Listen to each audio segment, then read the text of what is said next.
Good evening, I'm Jay Philippe and welcome to the latest edition of sports right here in the North. The YMCA soccer program has experienced its share of challenges, particularly after the storm. Free registration is now being offered for girls program. Facilitator Mary Knowles says despite the challenges, they remain hopeful that things will return to normal shortly.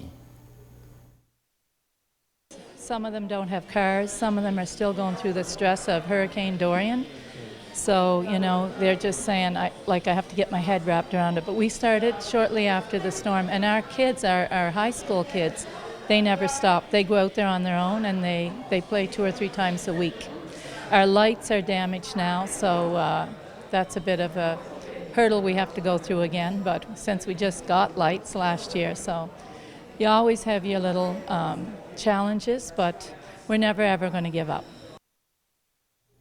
In track and field, Bahamian quarter miler and national record holder Stephen Gardner closed out the year tied for first place with American sprinter Fred Curley on the IAAF World Rankings in the 400 meters. Stephen won the gold medal at the World Track and Field Championships back in October in a time of 43.48 seconds. On the women's side, Shawnee Miller-Weibo finished the year ranked second in the women's 400 world rankings. In her last race of the year, she placed second in the 400 at the World Track and Field Championships in October as well.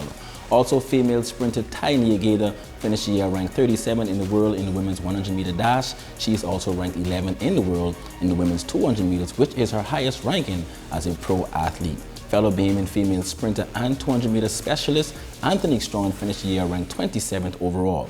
Alonzo Russell ranks 45th in the world in the men's 400 meters. Grand Bahamian native Jeffrey Gibson finished the year ranked 28th in the world in the 400-meter hurdles. Donald Thomas finished the year as the 40th best jumper in the world, according to the IAAF World Rankings. In high school basketball, 3 of the top teams competed internationally and in national competition. The Tabernacle Falcon Senior Boys team defeated Volunteer High 52-50 at the Arby's Classic over in Tennessee. Tabernacle finished with a 1-2 overall record at that tournament. Also, Sunland Baptist Academy Senior Boys defeated Covenant Christian 78-76 in Orlando, Florida. The Stingers will play again tomorrow, January 2nd, against Longwood High School. The defending national champions, the St. George's Jaguars, finished in 3rd place at the Providence Holiday Basketball Classic in the nation's capital after defeating Anatole Rogers. And that's your check on sports here on this New Year's Day. I'm Jay Philippe. Be blessed.